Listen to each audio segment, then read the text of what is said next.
네, 이번에는 김기성 앵커가 꼽은 이슈잇 함께하도록 하겠습니다.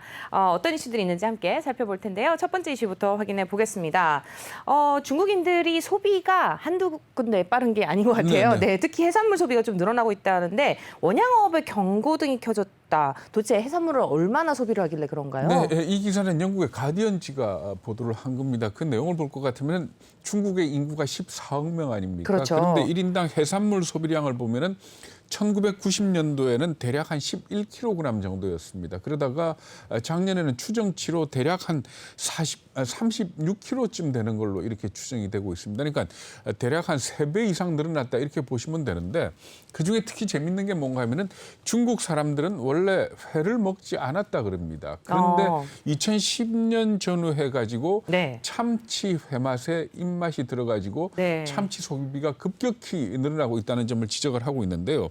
그래가지고 중국 이 어부들 같은 경우에 연안에서 참치를 많이 잡았다 그럽니다. 그래서 네. 2012년에 연안에서 잡은 참치의 양이 17만 톤 정도 됐는데 이게 2019년에는 42만 톤으로 늘어난 걸로 이렇게 집계가 되고 있습니다. 그래서 전 세계에서 어획된 수산물의 38%를 현재 중국에서 소비하고 있는 걸로 이렇게 나타나고 있습니다. 그러니까 중국의 어선술도 굉장히 빨리 늘어나고 수입도 많이 하고 해가지고 세계에서 잡는 수산물의 거의 40% 가까이를 중국에서 지금 소비하고 있는 걸로 이렇게 집계가 되고 있는 겁니다.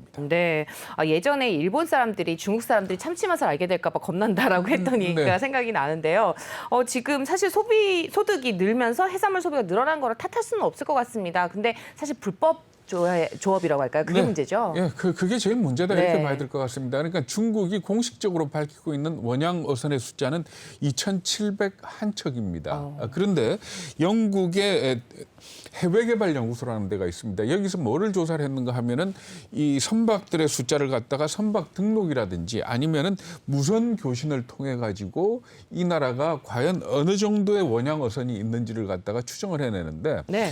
중국 같은 경우에 공식적으로 2,701척이라고 네, 한 척이요. 그랬지 않습니까? 그런데 이렇게 추정을 해봤더니 17,000척.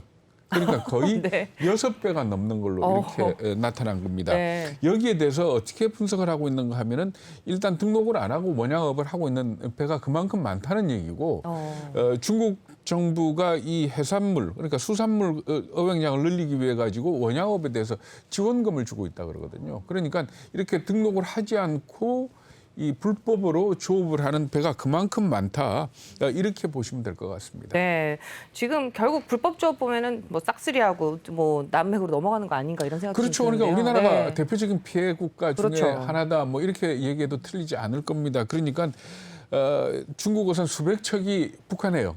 그러니까 동해안에 출몰을 하면서 네. 오징어를 싹쓸이하는 바람에 사실 오징어 어획량이 엄청나게 줄어들었지 않습니까? 맞습니다. 네. 우리나라뿐만이 아니고 월스트리트 저널이 지난 4월에 보도한 내용이 있습니다. 그 가나 같은 경우에는 대서양에 접해 있는 서아프리카 국가인데 이 중국 어선들이 와가지고 쌍끌이업으로 완전히 고기 씨를 말려버려서 네. 결국 어족 자원이 고갈됐다라는 그런 보도까지 한 그런 일이 있습니다. 여기에다가 제일 문제가 뭔가 하면 참치입니다. 아까 말씀하신 네. 것처럼 참치의 맛을 들이면서 이 참치의 남획량 그러니까 남획의 건수가 얼마나 늘었는가 하면 1년 전에 비해서 지난해에 34%가 늘어났다 그러거든요. 네. 그러니까 사실 참치가 이게 멸종 가능성이 있다 해가지고 모니터링한 게 1974년부터입니다. 네. 그때 비교해가지고 거의 배 이상으로 남획 물량이 늘어난 걸로 이렇게 집계가 되고 있는데 지금 현재 이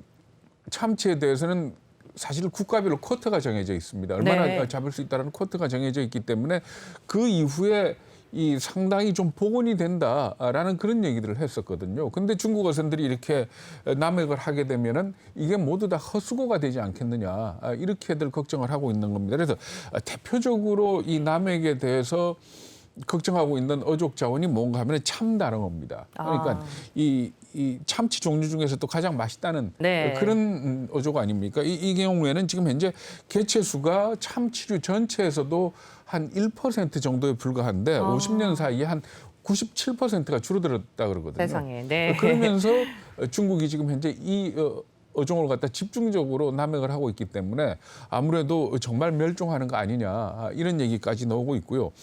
그리고 제일 걱정되는 부분 중에 하나가 얼마 전에 우리 한번 얘기를 했습니다만 인도네시아 선원들 데려다가 네. 배 태워서 아파서 사망을 하니까 그냥 수장을 해버린. 그랬죠. 네. 그러니까 결국 이 어획 과정에 있어서도 인권이 안 지켜지는 그런 문제들까지 지적을 하고 있는데 제가 이 중국의 어업 얘기를 말씀을 드리는 이유가 뭔가 하면 우리가 주식 투자할 적에 무슨 메타버스니 아니면은 클라우드니 네. 뭐 하는 말하자면 정말 신기술 새로운 것만 찾아다니지 않습니까? 그렇죠. 그런데 중국이 이렇게 발전을 하고 어쨌든 간에 세계 경제가 전반적으로 상승하게 된다면은 먹는 거 문제가 아주 심각합니다.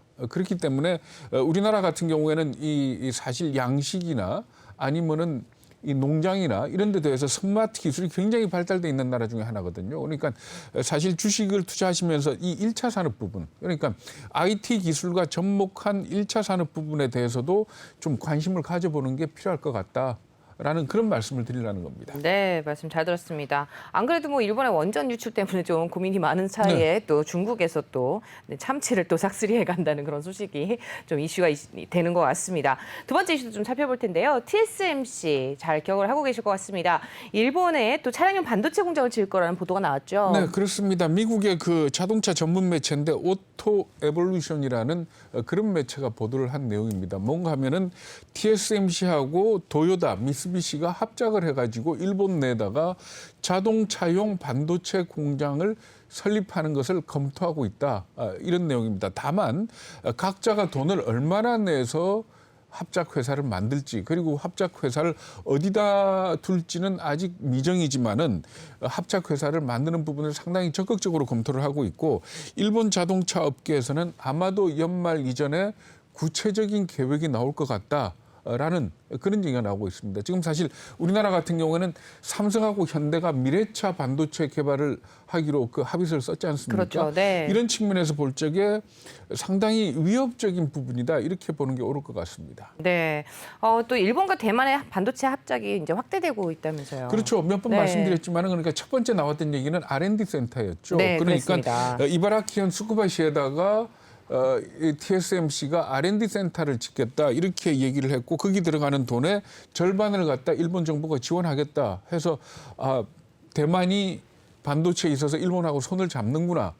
라고들 다들 생각을 했지 않습니까? 네. 여기에다가 지난 11일이었던가요? 나온 보도를 보면은 TSMC가 소니가 있는 공장 옆에다가 소니 공장 옆에다가 반도체 공장을 지금 파운드리를 지을 계획을 가지고 있다라는 그런 보도가 나왔거든요. 여기에다가 또 별도로 차량용 반도체 공장을 서로 합작해서 짓는다. 이렇게 되면은 결국 대만과 일본의 반도체 동맹이 더 강화되는 걸로 이렇게 보는 게 옳을 것 같습니다. 그런데 이 부분이 우리를 갖다 긴장하게 만드는 것 중에 하나가 뭔가 하면 사실 파운드리는 TSMC가 강하다는 거는 누구나 다 잘 알고 있지 않습니까? 네, 그렇죠. 여기에다가 일본 같은 경우에는 반도체와 관련된 소부장이 굉장히 강합니다. 어쨌든 간에. 그러니까 소재나 부품 장비에 있어서 뭐 우리한테 협박을 할 정도로 강한 그런 나라이기 때문에 네. 사실 이 대만하고 일본이 반도체 동맹을 해 나간다면은 그리고 또 미국까지 아울러서 그렇죠. 그쪽에 포섭이 된다면은 우리로서는 굉장히 긴장하지 않을 수 없는 그런 부분이다 이렇게 봐야 될 겁니다.